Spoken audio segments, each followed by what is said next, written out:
अभी लखनऊ में समारोह हुआ बुद्धिस्टों का कि हम राम और कृष्ण को भगवान नहीं मानेंगे। धर्म बदलने से कुछ नहीं होगा, दिमाग बदलना पड़ेगा, सोचने का तरीका बदलना पड़ेगा। जितनी चीजें धर्म से जुड़ी हैं उसका कोई ना कोई बहुत साइंटिफिक मतलब है। जब तर्क दो तो अच्छा दो। इसका मतलब आप हनुमान जी को समझ ही नहीं पाए तो तुम्हारी गलती पूजा करने में ही तो हो गई।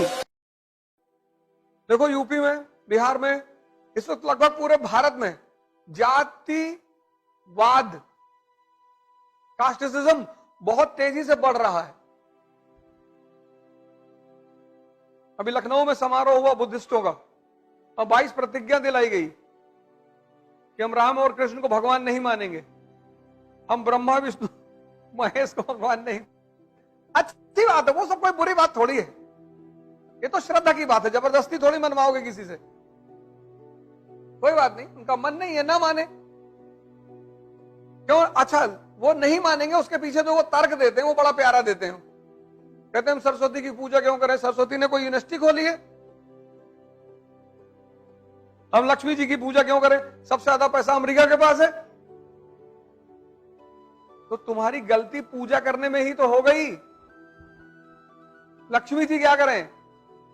तुम उस कॉन्सेप्ट को समझ ही नहीं पाए कि लक्ष्मी ताकतवर लोगों के पास रहती हैं, विष्णु जैसे लोगों के पास, जिनके पास शक्ति है। तो तुमने शक्ति तो पैदा किया ही नहीं और चाहते हो लक्ष्मी, तो बिना शक्ति के बुद्ध के पास रहोगे तो भी पैसा नहीं मिलेगा। थाईलैंड में है तो बुद्धिस्ट, दुनिया के सबसे अमीर हैं। जब तर्क दो तो अच्छा दो। जैसे मेरी कभी मुलाकात इन लोगों से हो या आपकी हो तो उनसे कहो कि बुद्ध की पूजा करो ध्यान करने के लिए। ये सब मत कहो लक्ष्मी ने पैसा नहीं दिया, सरस्वती ने विद्या नहीं दी। अच्छा तर्क दो, बढ़िया तर्क दो कि हम बुद्ध की तरफ जा रहे हैं। क्यों? हमें ध्यान करना है, हमको ताकतवर बनना है। तो सुन के भी अच्छा लगे। मोदी जी सरस्वती की पूजा नहीं करते, लक्ष्मी की पूजा नहीं करते, प्रधानमंत्री हैं तो ध्यान करते हैं, योग करते हैं। 72 साल की उम्र में कहते हैं मैं 4 ही घंटा सोता हूं। मुझे तो आज तक ये समझ में नहीं कि ऐसा कैसे करते हैं। वो कहते हैं प्रधानमंत्री, तो मानना पड़ेगा।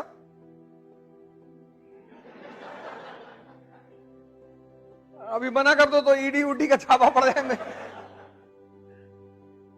आज हमारे बड़े भाई बहन कह रहे हैं हम हिंदू धर्म में नहीं रहेंगे, हम बुद्धिस्ट होने जा रहे हैं। अच्छी बात है, आप स्वतंत्र भारत के नागरिक हैं, आप कुछ भी हो जाए। लेकिन श्रीलंका भी तो बुद्धिस्ट देश है। वहां कौन सब BMW और मर्सिडीज से चलते हैं? नहीं है। धर्म बदलने से कुछ नहीं होगा, दिमाग बदलने से। दिमाग बदलना पड़ेगा, सोचने का तरीका बदलना पड़ेगा, तब जीवन में परिवर्तन आएगा। धर्म, मैंने कहा ना, आप हनुमान जी की पूजा कर रहे हैं। अब आप कानपुर का सांसद आपका दोस्त है और खास आप सुबह शाम उसके यहां चाय पीते हैं और आप भीख मांगते हैं, संभव है? हनुमान जी राम जी के संपर्क में आए, भगवान बन गए, और आप हनुमान जी के संपर्क में रह के भीख मांगे।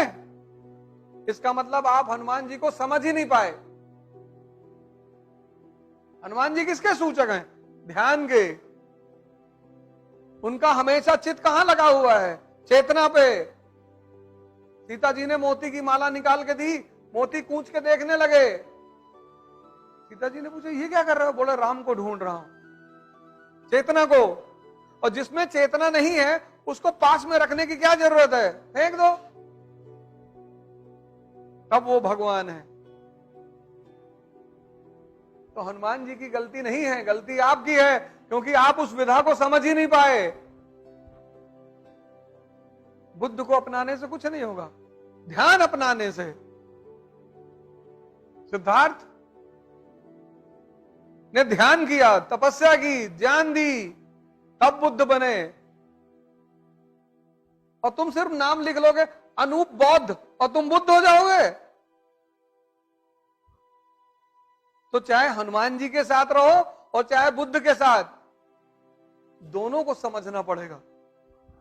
तब तुम्हारा उत्थान होगा। नहीं,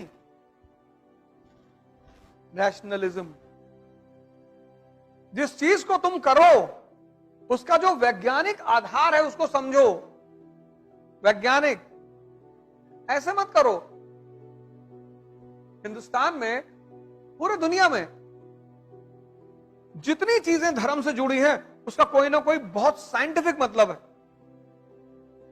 तुम कोई एक चीज उठा लो, कोई भी चीज।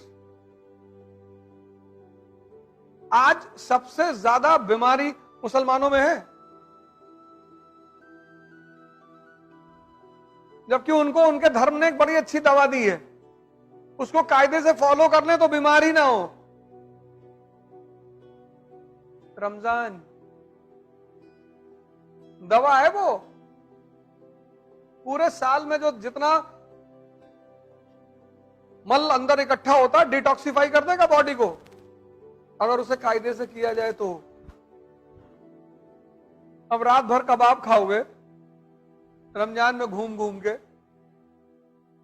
फिर सुबह 4 बजे सहरी भी करोगे, फिर 8 घंटा सोओगे, फिर 6 बजे इतना खा लोगे। 12 घंटे की भूख, 12 घंटे की, न खाना न पानी न थूक, कुछ भी अंदर नहीं। जब 12 घंटे तुम भूखे रहते हो और शरीर एकदम जबरदस्त भूख की स्थिति में आती है तो सबसे पहले तुम्हारे कमजोर सेलों को खाना शुरू करती है। इसीलिए सारे धर्मों में उपवास का सिद्धांत है। हिंदुओं में, ईसाइयों में, मुसलमानों में, सिखों में, सब में। हिंदुओं में है नहीं नवरात्र, एकादशी, महीने में 2 तो आती ही है। ये सब साइंटिफिक सिद्धांत है। नवरात्र में सुबह उठे 4 किलो आलू भूज लिए देसी घी में, कह रहे व्रत है भैया। अरे तो क्यों व्रत हो? हम अब की बार नवरात्र में, हम रहते हैं नवरात्र, बस्ती में एक साहब के यहां थे। नवरात्र जिस दिन शुरू हुआ उन्हीं के घर पे था मैं। कितना आलू? बोले देसी घी में है, और वो घिया देसी घी में, फिर साबूदाना की खिचड़ी। हमने कहा तब यार ऐसा करो, पार्टी कर लो बैठ के, जब इतना खाना ही है। धर्म, रैशनलिज्म, किसी चीज को साइंटिफिक एविडेंस के अनुसार जानना। एविडेंस, लॉजिक नहीं। Copernicus, Kepler, Galileo, Newton. Copernicus ने कहा heavenly bodies have motion, Kepler ने उसको दोहराया। सिद्ध किसने किया? गैलीलियो ने। टेलीस्कोप से दिखाया 7 PM पे सप्तऋषि मंडल पूरब में और 2 AM पे सप्तऋषि मंडल पश्चिम में। लोगों ने कहा इसकी वजह क्या है? न्यूटन ने जवाब दिया law of gravitation. When you know the things on the basis of scientific evidence, उसको बोलते हैं rationalism. When you know the things on the basis of scientific evidence, logic nahi, that is called as rationalism.